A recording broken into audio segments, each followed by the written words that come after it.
La première des choses, c'est faire appel au médecin traitant, parce que c'est lui qui va connaître la personne, donc il faut qu'il établisse un diagnostic.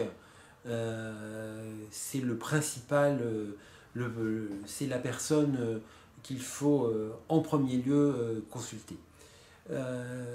Si le médecin traitant confirme l'existence d'une pathologie de type neurodégénérative, la question d'une mesure de protection curatelle renforcée, c'est-à-dire l'assistance de la personne et en revanche le contrôle de sa gestion financière par le mandataire ou d'une tutelle, c'est-à-dire la représentation de la personne, va se poser.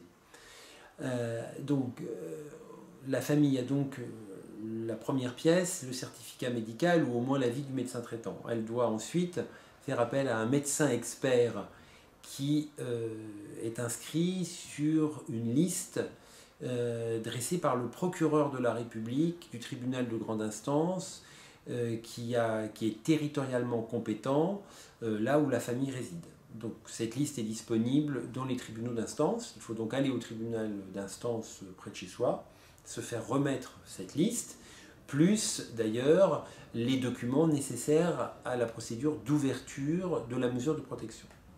Ensuite, il faut faire appel à un médecin donc expert. Une précision, l'expertise coûte 160 €. Elle est à la charge des familles. Et ce médecin, soit acceptera de se déplacer au domicile de la personne, soit va convoquer cette dernière dans son cabinet. L'expertise est adressée sous pli cacheté au juge des tutelles ou adressée à la famille. Mais la plupart du temps, elle est directement adressée au juge des tutelles.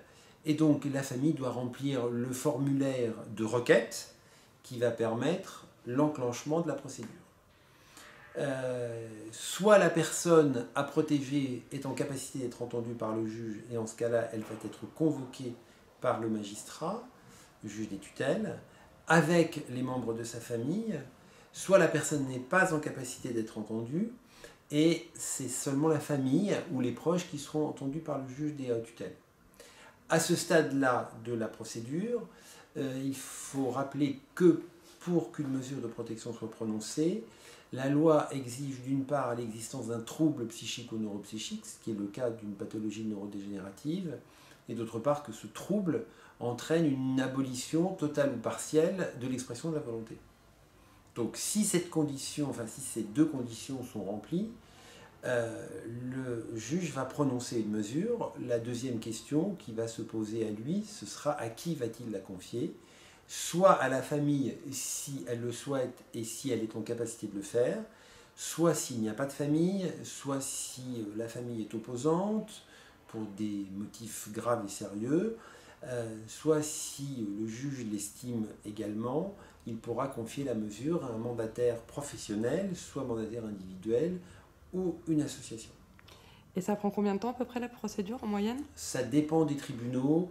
On va donner un délai moyen de 3 à 4 mois entre la prise de conscience de la nécessité de la procédure et le jugement, en sachant également que l'on peut saisir le juge des tutelles dès sa saisine d'une demande de mandat spécial, c'est-à-dire c'est une autorisation du juge qui sera donnée à un mandataire, familial ou professionnel, d'accomplir en urgence des actes nécessités par la situation de la personne avant la prise du jugement de la mesure de protection. D'accord, si elle est en train de dilapider ses comptes en banque, par exemple, on peut faire cette procédure. Oui. D'accord.